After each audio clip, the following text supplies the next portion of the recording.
আসসালামু আলাইকুম প্রিয় শিক্ষার্থীরা, আজকে তোমাদের জন্য একটা বুম সাজেশন নিয়ে আসছি। জ্যামিতি দেখলেই যাদের অনেক ভয় লাগে, এই সপ্তম অধ্যায় থেকে তোমাদের এরকম একটা সাজেশন দেবো। ইনশাল্লাহ 100% তুমি কমন পাবে, 100% তুমি কমন পাবে এখান থেকে। স্যার যে সাজেশনটা আজকে ক্রিয়েট করে নিয়ে আসছি, তোমরা অবশ্যই যারা নতুন আসো, যারা আমার ফেসবুক পেজ থেকে যারা দেখবা অবশ্যই আমার পেজটা ফলো করে দিবা, আর ইউটিউব থেকে যারা দেখবা অবশ্যই চ্যানেলটা সাবস্ক্রাইব করে দিবা এরকম সাজেশন পেতে। তো এই জ্যামিতি থেকে তোমাদেরকে আমি বলবো এরকম একটা অধ্যায়, এই অধ্যায় থেকে দুইটা সৃজনশীল আসতেই পারে।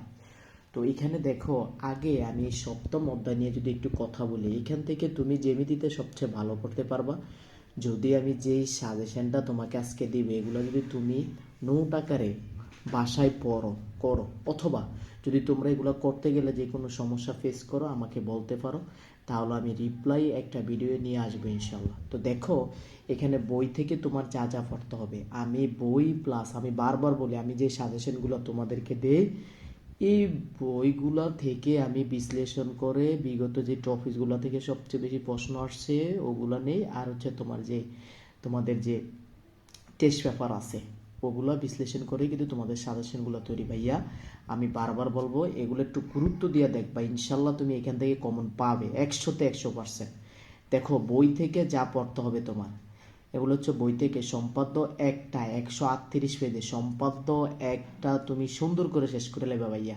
সম্পাদ্য এক, এই সম্পাদ্য এক দিয়ে তোমার সিকিউ, অনেক সিকিউ আসছে আমি দেখলাম বোর্ডে, ঠিক আছে। তো এটা বিভিন্ন সৃজনশীলের ক্ষতে আসে, ঠিক আছে। সম্পাদ্য দুই তিন, 3 নাম্বারটা আমি তোমাকে কি বলবো, 3 নাম্বারটা যে কত ভোটে আসছে এটা অনেক ইম্পর্টেন্ট, ঠিক আছে। এটা দেখবা, এই 1 নাম্বারটাও অনেক ভোটে আসছে, এগুলো একটু দেখবা। 2 নাম্বারটাও দেখবা। তো 2 নাম্বারটা হচ্ছে তোমার 139 পেজে দেখো। আর হচ্ছে সম্পাদ্য তিন, এইটা হচ্ছে তোমার 140 পেজ, ঠিক আছে। তোমরা এগুলা মিলিয়ে মিলিয়ে দেখে নিবা।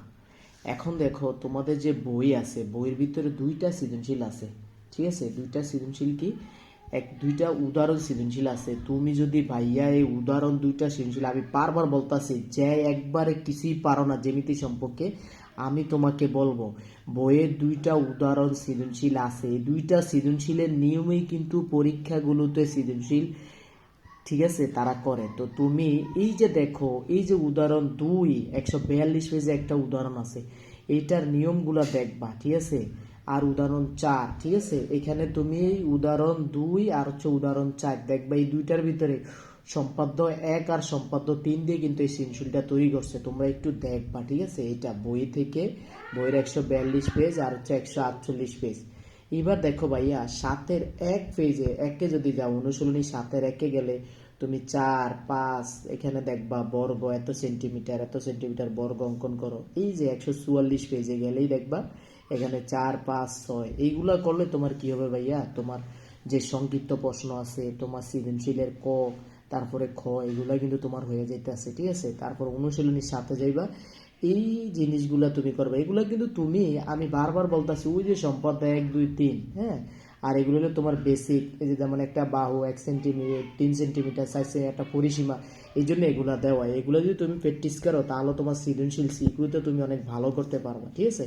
তো এবার আসো তোমার জ্ঞানমূলকের জন্য যেগুলো একবার বেশি ইম্পর্টেন্ট, এগুলা স্যারের নোট করছি দেখো।